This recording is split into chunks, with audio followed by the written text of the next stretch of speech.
Um, but let's get into the shows that we watched this week. So we watched an episode of Real Housewives of Orange County and an episode of Real Housewives of Atlanta.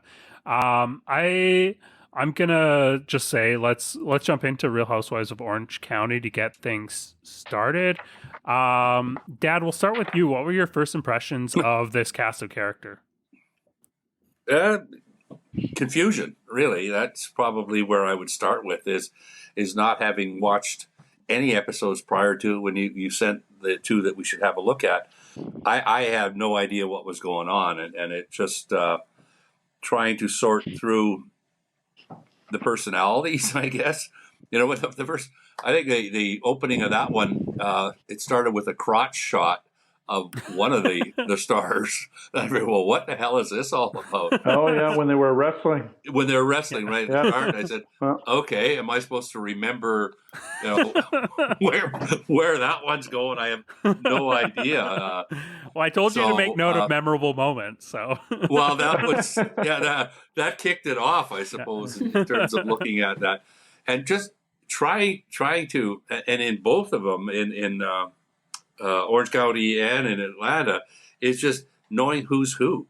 Like in Orange County, they're all blonde except for one. So I think it was Heather.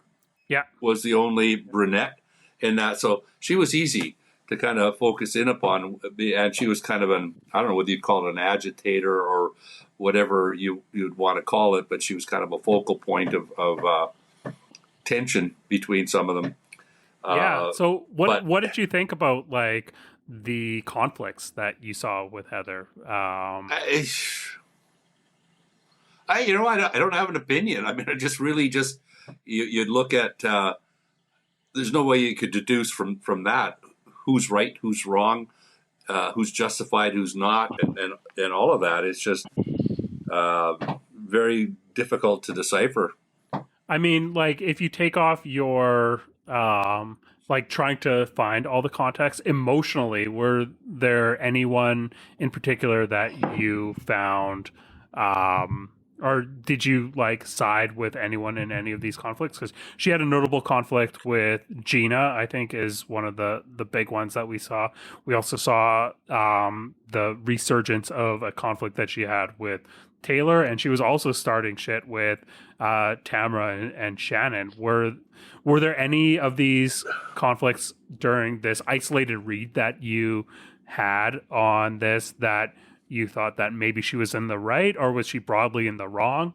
No, I mean, I don't think they were going this with your highs and lows when they're going through it. And one of the highs with, I think again it was this Heather that talked about was shoveling horse crap off of a truck was a high part of what she saw. Well, that's interesting. And then I don't know whether it was just because of all of the blondes compared to the brunette that she was the one being left out of things, or so she claimed. And whether that was real or not, I'm not sure. But I mean, you got kind of caught up. I did get caught up in the excess of stuff, right? And so here they are in Montana, ostensibly camping in Montana, and it could be. Nothing could be further from the truth in terms of wearing a Gucci toque or, I got a kick out of all of the red, black, Transcona tuxedo pajama things that they were wearing. And it's such a world apart from, I'm out at the cottage right now, and it's just, Matlock isn't like that. Yeah, it was hardly roughing it. Randy, what were your first thoughts of first impressions of this cast? Well, it's kind of funny. Dale just stole my thunder because that's exactly what I was going to say.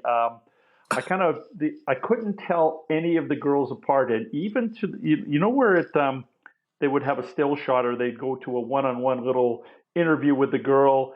They would pause it and go to a quick interview or whatever. Yeah. I couldn't tell who they were talking about. All the blondes appeared to be the same, even though I wrote down the names: Taylor, Gina, Tamara, Heather, Jean, or Jen, I guess, and Shannon. I couldn't tell which one was which. I know for a fact now, having said this, that this has been going on for, I believe, OC 17 seasons, right? Yeah. So obviously there's a following. Number one. Number two is obviously they have ratings. So they did do some flashbacks to 2000 and I want to say 12 or 14 in this particular show, and I thought, oh, I mean, obviously the characters have been around for that long. I understand that some have come and gone and maybe are re-emerging, if you will, but Yeah. I just found that I was confused a lot because of it. There's, I mean, a lot of drama, but I'm guessing that's what they're looking for. Number one, Yeah. as Dale mentioned, that Heather seemed to be the one that seemed to be the focal point for all of the conflict and the drama that was happening there, and the different sides she was taking in that. But it was interesting because there just seemed to be a lot of anger, and the first thing that came to me was if they've been like this for so long, why are they still together? Like that's what I don't really understand. Really, does that make any sense? Like if great observation. If Dale and I are going to fight constantly, I mean, we probably don't want to, be hanging out with each other either. But if there was a big paycheck involved, then that would probably change things, right? True. That's very true, and obviously. Sorry, go ahead. Sorry, the lag. I was just going to say to that point, that's one of the things that does sort of make it hard to suspend disbelief that this is all reality. Sometimes these are groups of women that are genuinely friends, but sometimes they're very clearly just put together for the show. And it, as you said, it's very clear that they don't want to be together and they are calling each other friends, but they're not friends. And so it's interesting to compare if you watch a lot of the different shows, the dynamics. And in this group, there are some true friends, but there's probably a bit of that as well. So good point. Yeah. Well, and the other point with this thing was I don't know. I'm looking at some of my notes here that the accusations of this Ryan, who was I think a husband of one of the other ones, sort of wanted to he's screw the other one, and this was going back and forth and confronting him with it, and I'm thinking to myself, on camera, really, you'd go through that type of confrontation or conflict, and I don't know. It's just so weird. The guy that the person that stuck out on this and didn't come into it until the end of it was I think this Travis. Oh yeah, who was I think the boyfriend of Emily or no? Gina. Gina, right. And he was the guy that kind of at the end, she unloaded on and went through this whole process of what had gone down. And he was the most reasonable, I guess, balanced character in that whole episode that kind of salvaged a little bit of normalcy, if you want to call it that. Yeah. Okay. Yeah. This was a big note in my notes as well in terms of like memorable moments. And Travis is someone that we have seen for a few seasons on Real Housewives of Orange County, and he just comes across like so genuine and like an actual like nice guy. He was saying like all the right things, and he just seemed like very grounded and like very emotionally supportive, and just like a really honest, wholesome, like nice guy that I would love to be friends with. But get the fuck out of this show. Like, I want conflict. I want these characters to like go at it. I want them to be like have very like problematic engagements with each other. Like, don't Where be did a I go therapist. wrong with you, Craig? somewhere I took a really wrong turn with you. No, but so go ahead, Randy. I was going to say, so here's a question. Like, they do introduce some of the boyfriends, right, and the husbands, if you will. Yeah. I think there's Eddie and there's Travis and Ryan. But do they play a semi-big part in any of these shows, or is it all about the gals? Yeah, good question. So on OC, sometimes I would say OC has like a bigger house husband presence than other shows. I'd say it's about like kind of average for their engagement. The episode that we saw was mostly taking place on a cast trip, so we didn't see a lot of them. But on a show like Real Housewives of New Jersey, they play a huge part. They're almost like close to being on par with the actual Housewives. And then there are shows like Real Housewives of Atlanta where you barely see them. Yeah, you hardly saw them at all. Right. Yeah, and then there's also shows like Real Housewives of New York where they pretty much don't have husbands, so they are non-existent. There's no Real Housewives of Matlock, eh? You can start that franchise up, Dale. Start recruiting. Yeah, I don't think so. Yeah. Interesting. So Randy, what were your highlights from Orange County? Highlights. I don't know if I had any highlights. What was memorable? Observations. Well, you know what? It's funny when they all went whitewater rafting, if you want to call it that. It all looked like they had $500 pair of sunglasses on. That's kind of stuck out with me right away. I got a kick out of the fact that they were showing the family jewels of the who was the Kevin. Kevin, is that his name? Yeah. I think it was like Kevon or something like that. Yeah. Yeah. And even little idiosyncrasies like there was one gal that remember the water and ice was being poured from a pitcher and it triggered bad memories. Oh yeah. Or whatever. Yeah, that was Heather again. I think. Was that Heather again? Yeah. Again, I had a hard time. Oh, it's Tamara. Tamara? I had a hard time differentiating who was who. But having said that, I mean, if you watched it, I don't know, 4 or 5 different episodes, you'd probably pick up on all that. Yeah. Fairly easy or whatever. I didn't. Obviously, they're all very well off. I mean, some of them. There was one gal, if I'm not mistaken, or do I have the wrong show? They were married. One was married to an ex NBA player, and one was married to an ex NFL player. So they're all doing really well for themselves, and I think a lot of them are their own entrepreneurs as it is, right? Yeah. Or I can't remember if I get the same show right or no. I apologize. I was watching Atlanta today, trying to go back over it again, and that's what it was. So you're hooked. Yeah. No, I wasn't hooked. I wanted to be prepared. I thought, you know what? It was 3 days ago I watched it. I want to be prepared, so I went back and I watched it again. So, yeah, but no, they're all very well off, obviously. Yeah. Yeah. Oh no! Say it isn't so. So much for American pickers. Yeah. Be PVRing Real Housewives now. Well, I did ask my girls, to give me some Coles notes on what, if they've watched it or whatever. And they said they haven't watched these 2 particular shows, but they watched the other Housewives. Oh, yeah. So, what's the other? Beverly Hills, possibly. And one was New York, I think they said. And, yeah. And well, I went into the cottage here and Tom was sitting. He says, by the way, if you want, come in and watch, I think it's Miami. It says Real Housewives of Miami was on. Yeah. Oh, yeah. That's a great series. We is it really? Yeah, we covered the very tail end of this past season of Miami, and it was fantastic. So, how many different shows are there, and how hard is it to keep up to date, or like to differentiate who's who in these particular shows? I would not say hard if you're following in them. The world. It's not. Okay. Yeah, exactly. Yeah. And there's like six of them, maybe? I think there's 7. Let me count. So there is Orange County, Atlanta, Miami, Salt Lake City, Beverly Hills, New York, New Jersey. I think I got them all. Sandy, is that right? Yeah, that's 7.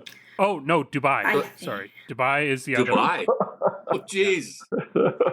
Taking it up to a whole new level. Well, okay, so Dubai is an interesting one because Dubai is that is considered an American Real Housewives franchise because it's on Bravo proper, but there's also a whole bunch of international Real Housewives shows. Canada has had 2 Real Housewives shows. There was Real Housewives of Toronto, which was trash.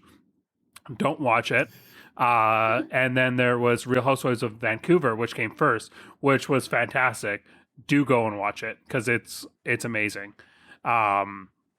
But yeah, there's so many other countries that have their own like variation on Real Housewives that there's a ton of international franchises. But Dubai is like a proper Bravo Real Housewives show. My God, there must be money in that one. Oh yeah, big time. The only other like memorable things from Orange County was sitting back, and when half of them went whitewater rafting with Kevin with his package hanging out, Yeah, and the other group went with fly fishing. And I remember thinking to myself, this guy that's trying to teach them how to fly fishing is probably thinking to himself, they're not paying me near enough. They were so pathetic, and they're falling in the water, and they're getting water in their Hip waders. And all that. Oh my God. Get them the hell out of there. It's funny. There was like a lot of fishing content on Bravo this week because there is a spin-off of Real Housewives of New York called Luann and Sonia Welcome to Crappy Lake. And they go fishing in one of the episodes that aired. And it was similarly fish out of water experience. But yeah, no, that scene with like where Butch takes the girls fishing, I thought was really entertaining as well. Yeah. And then lastly on that one, and I had more takeaways. I know we've been talking mainly about Orange County, more takeaways from that one than I did from Atlanta because I was just trying to still understand it. But was the other one with, I think it was Emily's daughter, Annabelle. Yeah. When they brought her into the thing, I'm thinking, this poor little girl, I couldn't help but think about Jean Bonnet, about how Ramsey, yeah, and how this girl is just going to have such a twisted view. She won't have a chance. No, well, I mean, I guess have a chance. I guess it all depends, but how grounded could that girl ever be? But is she the one that had the attitude too? The little girl? Yeah, she had an attitude. Yeah, a real attitude. Yeah. I was gonna say about that. Sorry.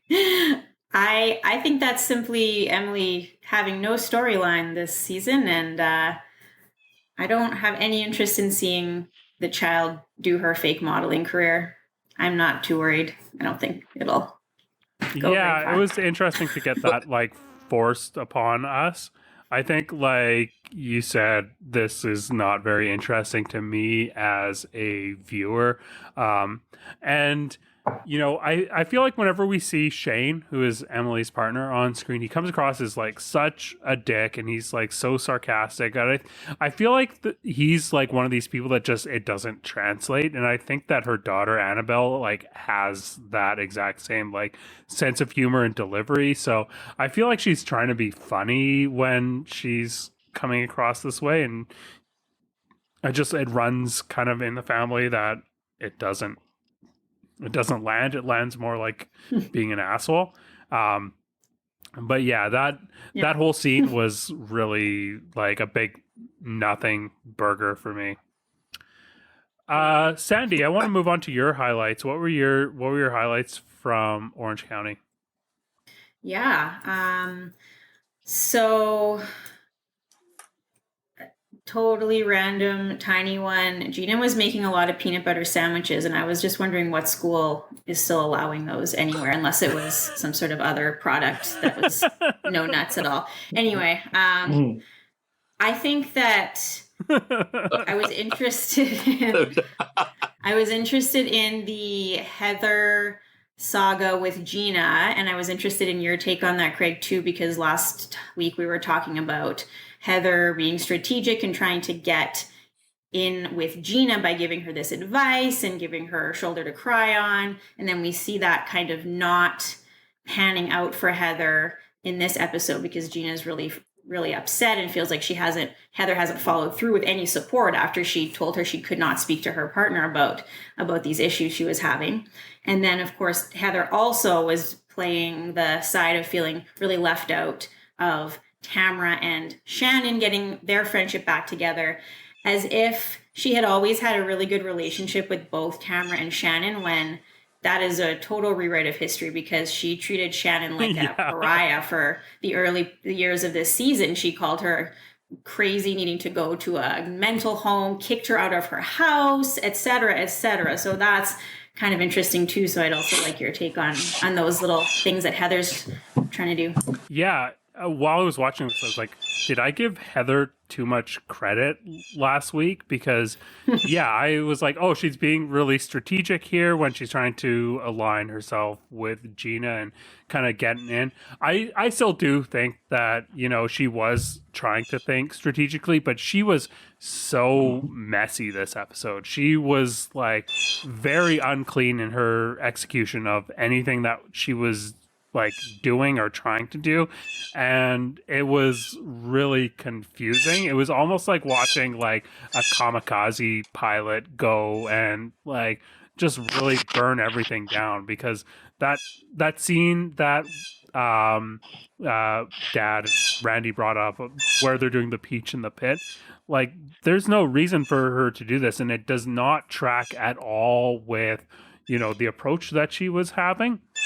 And I was really struggling to figure out like what was going on here. And I think that this is one of those things where you see someone's like humanity come through. I think she was actually like feeling genuinely left out a little bit, and that is totally what motivated her to bring this up. I thought it was really funny when she like isolated like feeling left out, you know, 45 minutes earlier when Tamra and Shannon and her were in the same room, like getting glammed up. Like that was her pit when she had that big blowout with Taylor. Like, and I think that Tamra and Shannon were right to kind of call her out. And, you know, I think that, you know, even if you're thinking about things from a emotional point of view, they were right to call that out. But from a strategic point of view, to really like undercut any sort of leverage that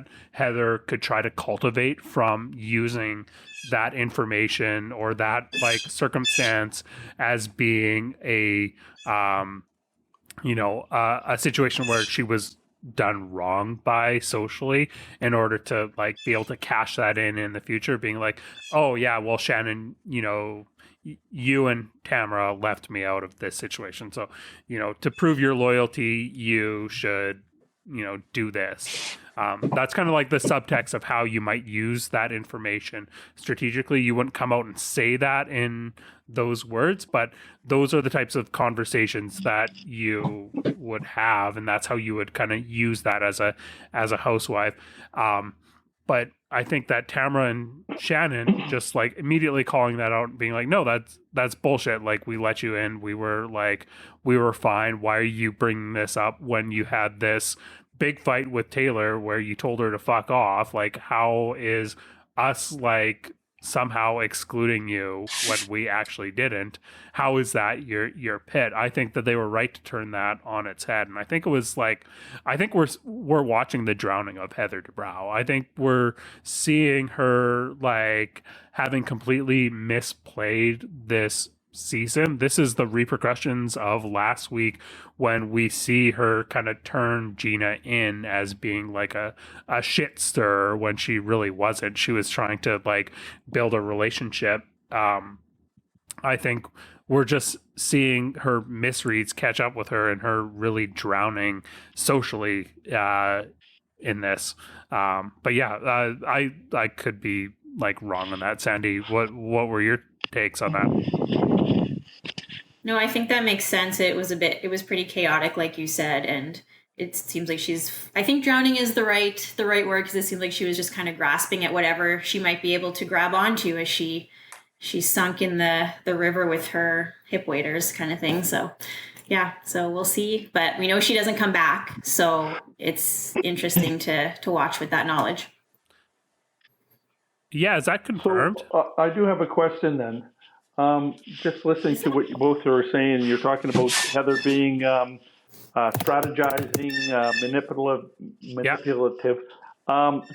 Just curious, like this isn't like Survivor where they sort of opt to not bring back certain people, do they? Or It's not like explicitly like Survivor, so we're gonna see them for the rest of the season. But okay, in so the the meta, strong like characters are basically weeded out, but not the stronger, the weaker ones. yeah, the ones that aren't able to really like contribute in some way. So Okay, like there's not like a hard and fast criteria for whether you're going to come back or not. It's really just like, are you going to like contribute to it being good TV? Meaning, are you well liked? Are you like able to like carry some weight within the show? So there's not like this process of being voted out. It is ultimately up to production, but I mean there is kind of this like meta game that happens. There's you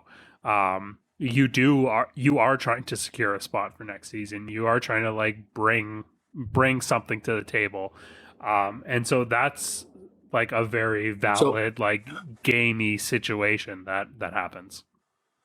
So this show has been on Orange County 17 seasons. Yeah. So 17 years. So the cast of characters within this mix has to have completely turned over maybe 2, 3, 4 times over that course of time. Oh yeah. I would suspect, right? Yeah. So they would have to. It's evolved like a ton. Tamara, who's returning this season, is like, I think she was introduced in like season 3 of Real Housewives of Orange County. So she is like one of the longest standing housewives, but she had a couple seasons where she was put on a break. But yeah, there's usually a new housewife every season on these shows. There's like usually. But do they mix them in with the same group? Yeah, they always mix them in with the same group. There wouldn't be any history then. Yeah, maybe there's unless they start with a whole new group. But well, yeah. So there's a degree of history because there's always like this existing social situation, unless it's like a brand new show. So, but like they're often almost exclusively like introduced as being having some sort of social connection to someone. Sometimes they'll like just introduce them raw, but they'll try to find some sort of meaningful connection. Like they'll put them in the same yoga class or something like that. They'll give them like some sort of foothold. And this is like you said, it's like one of the ways that we can see that this is constructed. But once they get in there, they're kind of on their own to like go forward and try to use this, this handle that they have to try to navigate the situation. And we see people like handle it in a variety of different ways. I think on Orange County, we're seeing it be just we're seeing an example of a brand new housewife just like really struggling with the whole thing. And actually, one of the questions that I had written down for you guys was if you could potentially identify who was the new housewife this season on Real Housewives of Orange County, who seemed the least experienced. Not a clue. I wouldn't have a clue. Let me think about this. Tamara, I wrote down that Tamara reconnected with Shannon, so that tells me that she's been on there for a little while. Emily wasn't really on there that much. She was kind of away from the situation, if you will. So, and I think Shannon's been there for a while. So, I'm gonna go Gina. Oh, interesting choice. Dad, who's your guess? As I say, not a clue. I don't take anything from there that I would suggest to me that the one's a newcomer. Okay, so I couldn't even venture a guess. The answer is Jen. Jen is the new housewife this season, and I I don't know, as someone who has watched a lot of hours of this, like a lot of hours of Real Housewives, it's very clear that she's a new housewife. I think that she's really really struggling, and this is actually one of the worst first like season efforts that I can think of for a housewife. Why? Well, okay, so we talked about this last week. I won't like go over too much ground, but she's making like Okay. the weakest choices. She is like really just curling up in a ball for like anytime that she's confronted, and like always on the defensive. She's not seeing any way to use any situation strategically, socially. She's just, I don't know. It's just a really, it's just a really bad like strategic playing of the housewife games, which on its own, that's fine. You can bring other things to the table than being good at being a housewife and being able to like manipulate situations and handle information and like play the game and being like there's ways that you can be a great housewife and like be not smart like but she's also just boring. Like she's not interesting in any way. Sandy, what are your thoughts? Yeah, I totally agree. As we discussed last week, and I was interested on the preview for next week. It's looking pretty interesting, and Tamara throws a napkin in Jen's face, and it's almost like, you know, if you're in improv or in sports, something, you're passing someone the ball, you're trying to go yes and she just sits there and she's stunned and she's kind of whispers, "What are you doing? Why are you doing this?" And I'm like, "'Cause you're on reality TV, ma'am. Can you please join in?" So she's getting handed these moments where she could make things interesting, and she just seems to not ever be able to do it. So yeah, totally. She's in all of these like situations where it's like, do something with this. You are being given so much. And also I think like because of how she has been playing things, and I said this last time, like if you're in sports, you know, or if you watch sports, you know that anyone that is playing like a very offensive game, in order to do that, you need to expose certain defensive weaknesses. And the same thing is true about Housewives.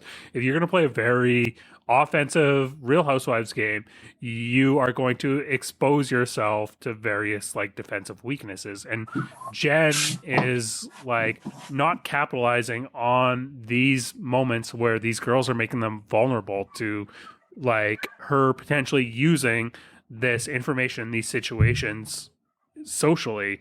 And it is so frustrating to watch. It is like just watching like the worst sports team. It's like watching the worst football team. The like, Cleveland Browns? Like the Cleveland Browns.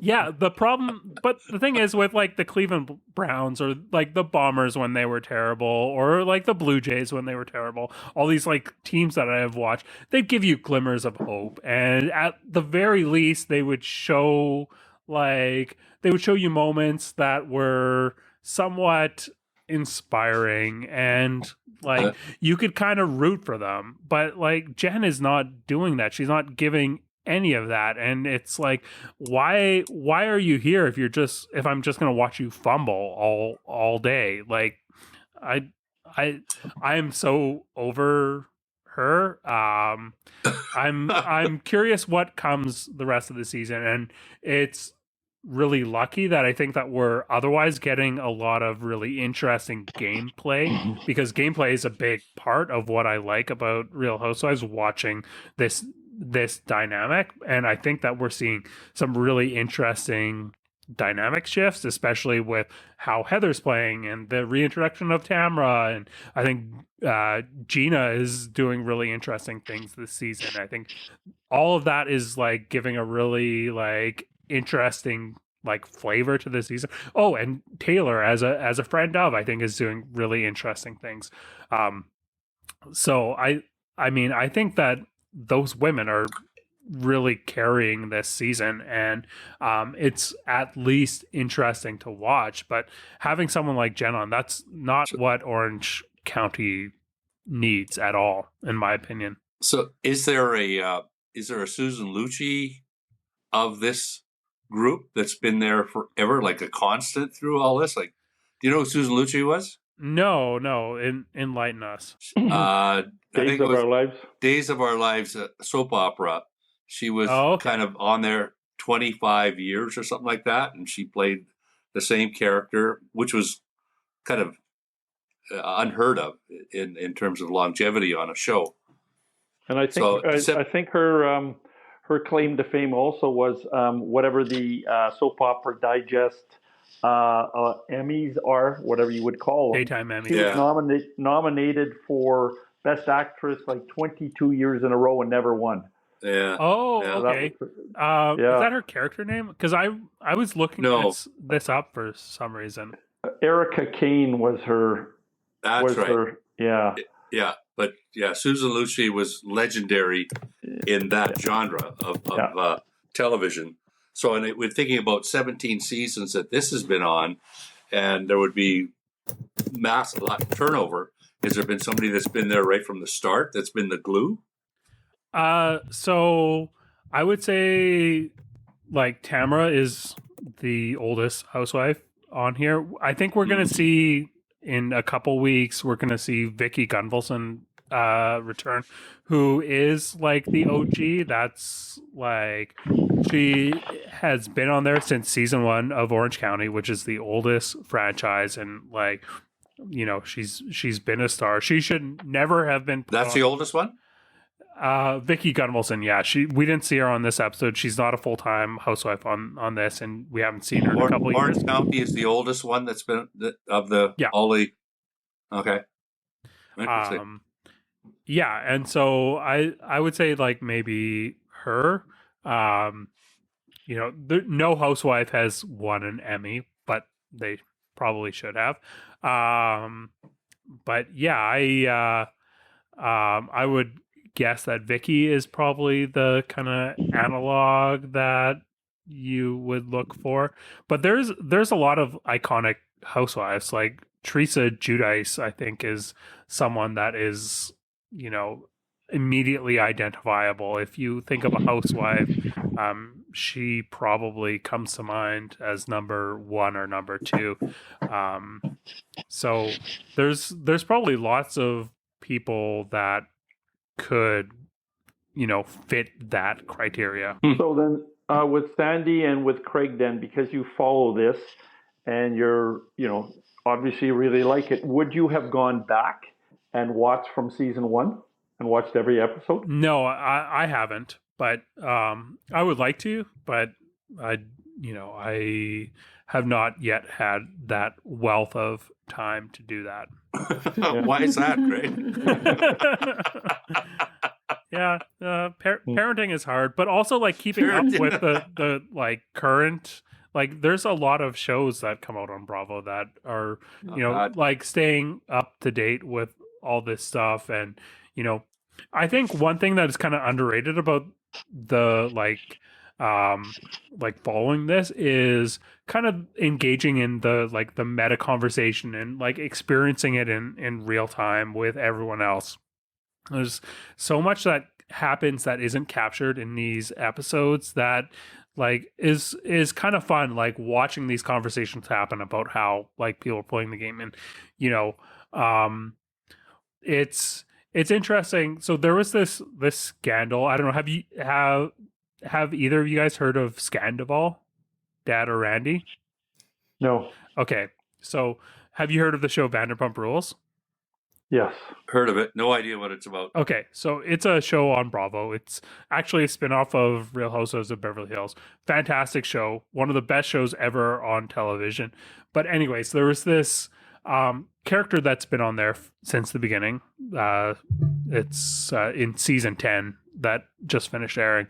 And he like cheated on his partner of 6 years or 9 years, or I don't know how long they were together, but it was this big scandal, and it erupted on social media as the season was airing. I saw a clip where people were talking about this, and they were saying how usually when you're watching Bravo and engaging in these conversations, the fans are divided. There's like people on both sides, and there's never this aligned perspective. And the difference with Scandival is that you have everyone on this one side, and everyone is seeing the same like point of view.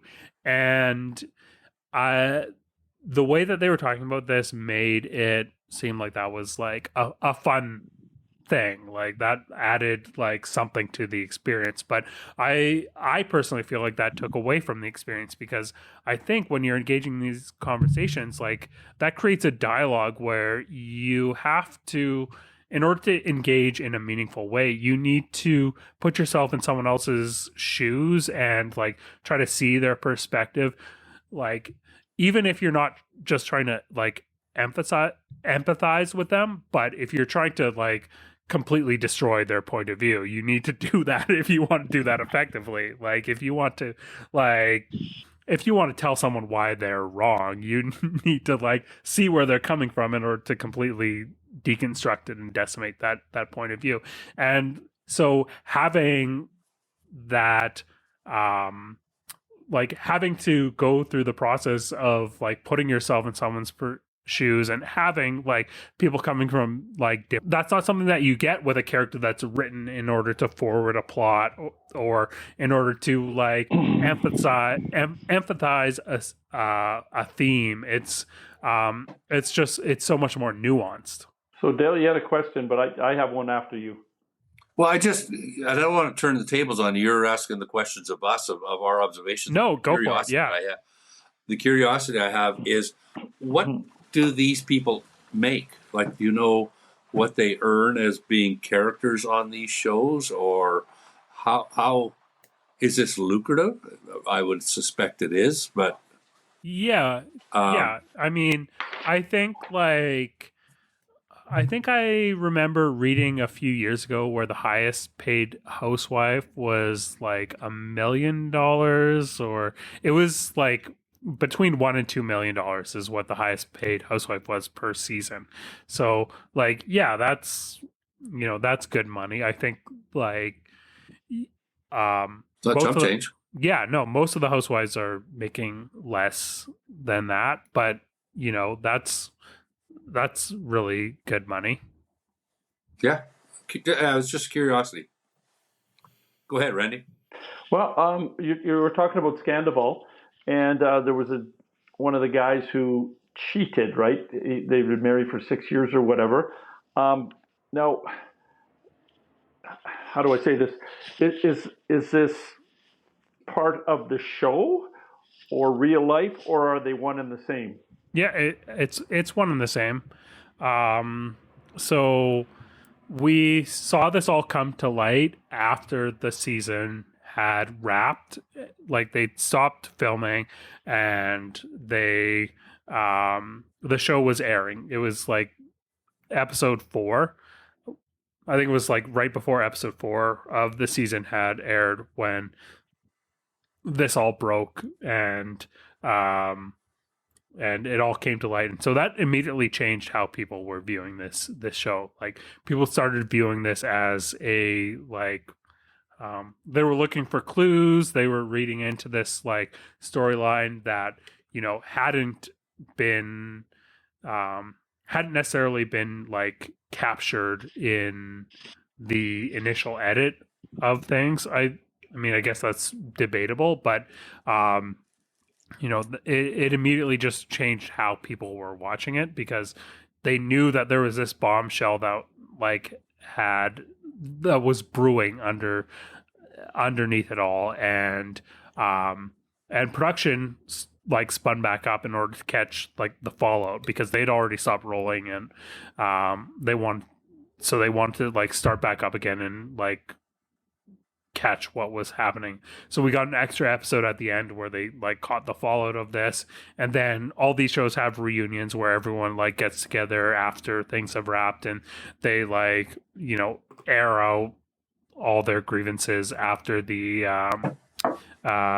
show has aired. So the last episode that wasn't a reunion was really interesting because we were catching it was very raw. I think like if you watch like Real Housewives or Vanderpump Rules just from like a production perspective, there's a lot more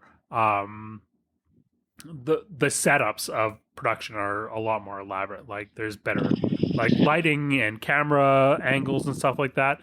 But with the last episode of Vanderpump Rules, it was very run and gun. It was like single setup on a single camera, someone handheld, like trying to capture things in a room that was not like well lit. It was very, very raw, very emotional, very effective. And Vanderpump Rules has actually been nominated for its first 2 Emmys this season because it was fantastic. It deserves both of them. But anyways, so it was like a very raw experience watching those.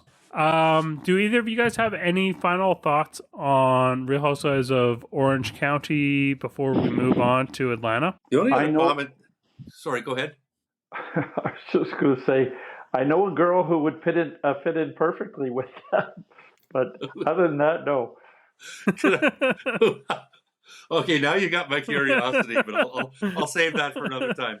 Okay, I'm going to isolate this as a reel on Instagram. If you're watching this on Instagram, tag whoever you think would fit in perfectly on Real Housewives of Orange County. Oh, man. Okay, let's move on to Real Oh, no, go ahead. Sorry. I said the only other line that I picked up from that thing that I don't know which one of them said, but they were in the midst of some crisis going on, and somebody said, "What would Montana Barbie do?" What would Montana Barbie do? Thought that was kind of cute. Oh, actually, I did have another note on Real Housewives of Orange County. One thing that I thought was like particularly notable was it was very early on in the episode where Heather, of all people, pulls out a joint and they all decide to like get high, and we get that little like montage or whatever. And she's like, if you've watched Housewives, she's kind of like the last person. She's very like uptight, but she's like, oh yeah, I only occasionally smoke weed. And then we get this like flashback to her at a dispensary buying this weed. She spends $500 on weed, which like I have smoked a lot of weed in my life. I've never like spent $500 in like one go buying weed. And so I really don't understand where's the rest of the weed, Heather? Okay. Yeah, that's all I had for my scroll notes on that.